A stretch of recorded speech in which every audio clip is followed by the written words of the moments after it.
Hello, minasan. It's Hisako. I hope you're having a wonderful day or afternoon wherever you are. I just wanted to do a quick little video today to talk a little bit about a question I get asked a lot on my social media, which is, as a foreigner or a Westerner, can I become a geisha? So I wanted to talk a little bit about that today in this brief video. But first, I wanted to show off my new wall scroll I got over here. Very pretty. It ended up being like way bigger than I thought it was going to be, so it takes up like a lot of my wall.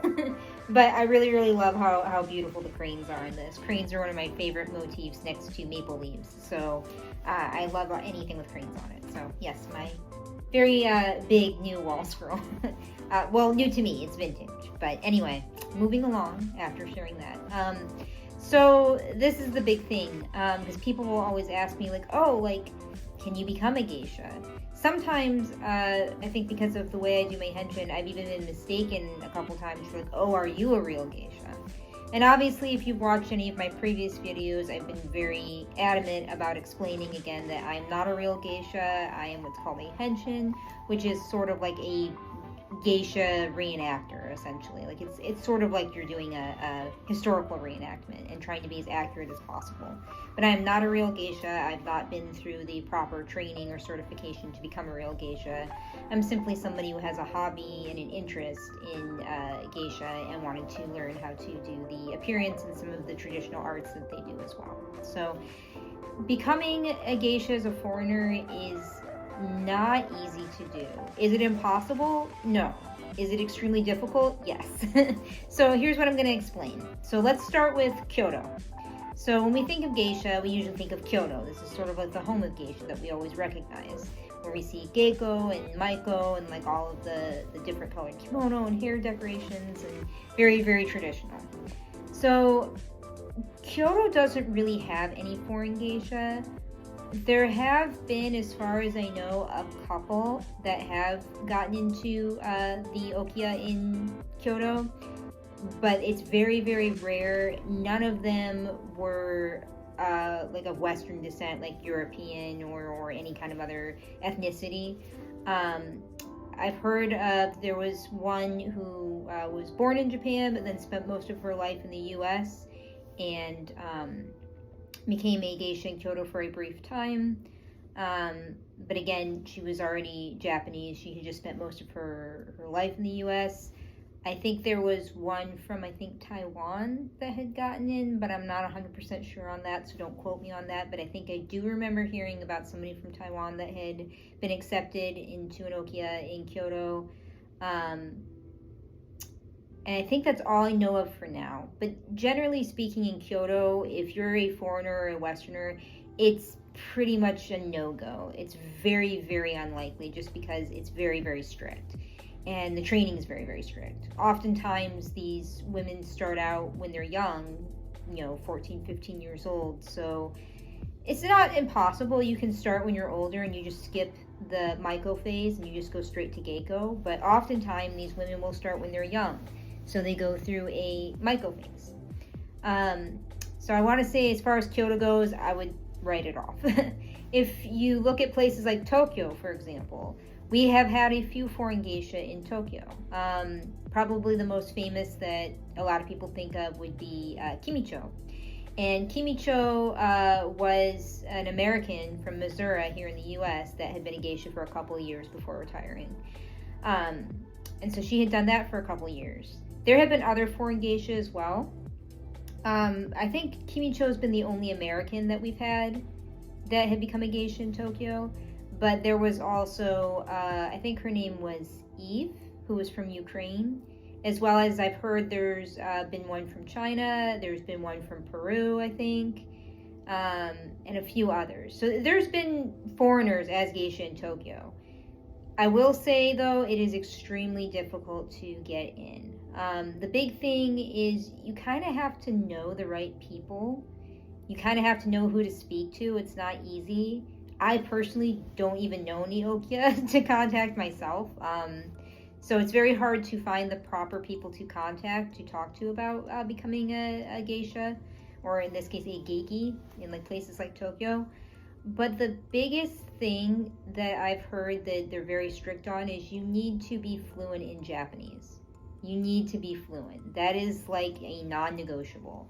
If your Japanese is not fluent and it's not good, you'll probably be turned away from the training. So the big thing is being fluent in Japanese. It also helps be very familiar with Japan's culture as well as their customs, as you will be dealing with customers directly who are part of that culture. So it's important to know those things, since it is a very different culture from places like the US, for example. So yeah, the biggest thing is learning Japanese, and knowing Japanese fluently. If you look at becoming a geisha in Tokyo or other places, oftentimes those places require you to be over 18. So if you are under 18, it's pretty much a no. You need to be at least 18 or older in those cases to begin training as a what they call hangyoku in a lot of those cases, which is sort of like the version of a maiko outside of Kyoto. Or they might start you right off as a geigi depending on your age. But even then, like I said, it's very, very difficult. Generally speaking, it's a world that's not very open to Westerners or foreigners joining. You kind of have to really get in their good graces and really have the right connections. A lot of it is about connections, and a lot of it is about the knowledge about that world and that culture, especially the language. The language is really, really important. So I would never discourage anybody from wanting to follow that dream if that's something that you want to follow, but please keep in mind those are some of the key things you would need to know. You need to be fluent in the language. You need to understand the customs and the culture. It helps if you've lived there for a while so you understand that world, as well as having the proper connections to speak to somebody in Okya about possibly training as a geisha. And please keep in mind, the big thing is the geisha life is not an easy one. It's hard. There's a lot of training involved, a lot of practice. Your whole time is spent doing this. Dance practice, shamisen practice, learning tea ceremony, kimono dressing, etiquette, learning the makeup, like all of these things go into that. So it is a very time-consuming full-time job. I do feel like a lot of women leave the profession after a couple of years just because they want to do something else with their life. Not every geisha continues on to be a geisha for the rest of her life. Many do, but not everybody, because it is a very hard lifestyle. And I feel like in Kyoto, it's actually harder than geisha in other parts of Japan, and that's still hard in places like Tokyo and other places. But Kyoto takes the cake for being the most strict, for sure. So I would definitely say if you want to become a geisha, that would be what I'd recommend. There are articles out there online that do talk about kind of the process of what you would have to go through that. So if I can remember any of them, I'll link them down in the description.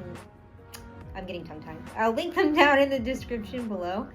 But the thing that I always recommend to people if you're interested in geisha and geisha culture is actually henshin.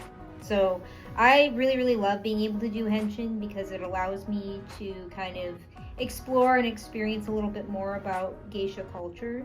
But at the same time, I still have my life outside of that. I do have a very busy life with family and obligations outside of henshin, so I'm not able to do something like this full time the way like a real geisha would. I don't always have time to practice dance or shamisen the way that they do. So henshin allows me to have a little more freedom in that. But at the same time, I get to kind of learn about them and experience a little bit more about what they do indirectly. It's not the same as being in an Okya, but you get to experience a little bit more about it. So I always recommend henshin because anybody can do henshin. There is no training required to be a henshin. Just taking the time to learn proper kitsuke and proper kimono, learn how to properly do the makeup. A lot of henshin just do the appearance. They don't go on to learn more traditional art forms. I wanted to because I wanted to be a little more immersed in it, but that is completely optional. You do not have to if you don't want to. Like I said, I know several henshin that just do the look. They don't learn anything else beyond that. But if you want, it's always fun to learn things like shamisen, nihonbuyo, tea ceremony, all of these different things. It's also important that if you go into the world of henshin, make sure you do your research and make sure you know what you're going to do henshin as. Like, so that you can be accurate, right? So are we going to do Maiko or Hangyoku? Are we doing Geiko or Geigi? Like, for example, I take after more of a Geigi style, like Tokyo. But it's important to know the difference so that you can be accurate and respectful, because that's very, very important. So that is what I would recommend to most people. I get a lot of young people who are like 14 or 15 years old that ask me, hey, how can I become a geisha? And again, I'll never discourage them, but I will say it's very, very difficult and it's very hard. So I always recommend, if you're interested in the world of geisha, try henshin and see how that goes for a while. But in the meantime, you're absolutely free to, work on learning Japanese to become fluent and learning other art forms as well.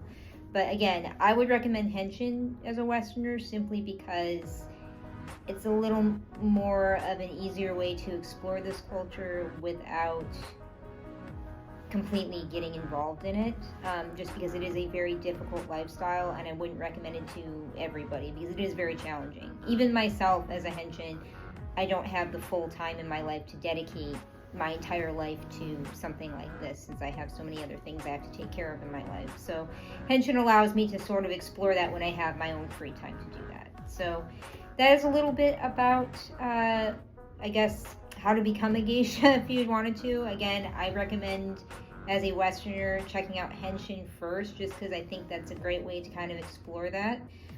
But again, if you want to go pursue it, I will not discourage you. But make sure you learn Japanese fluently. That is going to be very, very important. That is a requirement. So anyway, with that, if you have any comments or questions below, please write them below. I will answer them. And I will see you guys in the next video. So take care and we'll see you soon. ありがとうございました。